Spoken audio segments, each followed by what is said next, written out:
আমি আমার এলাকার মা বোনদেরকে বলবো, মা, পুরুষদেরকে আপনি এত নরম মনে করেন না। নরম হচ্ছে না আপনারা। আপনি যদি কোনো স্বামীর সংসার না করেন, কিচ্ছু হবে না বেটা। কারণ বেটা চাইলে আরেকটা বিয়া, সংসারও অশান্তি হইলে আপনার হবে, কারণ আপনার মন নরম। আপনি হাজারো চেষ্টা করবেন, আপনি যতই চেষ্টা করেন না কেন, আপনি আর শান্তি ফিরে পাবেন না। কারণ হচ্ছে এই যে স্বামীটা, তার মনটা কত কঠিন মন, এটা আপনি বুঝতে পারবেন দুনিয়াতে কবরস্থানে গেলে। কারণ সন্তান তার আব্বার লাশটা নিয়ে কবরে রাখে, বাবা তার সন্তানের লাশটা নিয়ে কবরে রাখে, কিন্তু মা তোমাকে কবর দেয় নাই।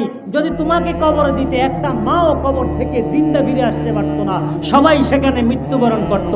এজন্য পুরুষকে ঠাট্টা মস্করা মনে করিও না। যেমন পুরুষের শরীরে রক্ত আছে, তাদের শরীরে মায়াও আছে। যদি বুঝাইতে পারো মা, তোমার সংসারটা হবে জান্নাত খানা, আর যদি বুঝাইতে না পারো হবে জাহান্নাম খানা। আল্লাহ পাক আমাদের এই ইসলামপুর গারচর এলাকার প্রত্যেকটা সংসারে আল্লাহ শান্তি দান করুন। সকলে বলেন আমিন। আরো জোরে বলেন আমিন।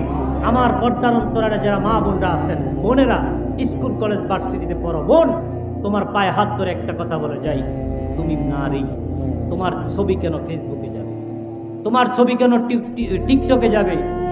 যেই মেয়ে তার চেহারা, তার শরীর টিকটকে দিছে, খুদার কসম, খুদার কসম, খুদার কসম করে দিলাম, ওই মেয়ের ভিতর আর কিচ্ছু নাই, কিচ্ছু নাই, হায়া নাই, মায়া নাই।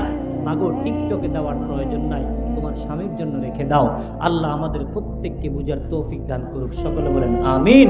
অনেক কথা হয়েছে, আবারও সেই কুমিল্লা যেতে হবে। আগামী দিন আবার সিলেটের দিকে রওনা দিব ইনশাআল্লাহ। আপনারা দোয়া করবেন আল্লাহ তাআলা যাতে সহি সালামতে এই প্রোগ্রামগুলো করার তৌফিক দান করেন।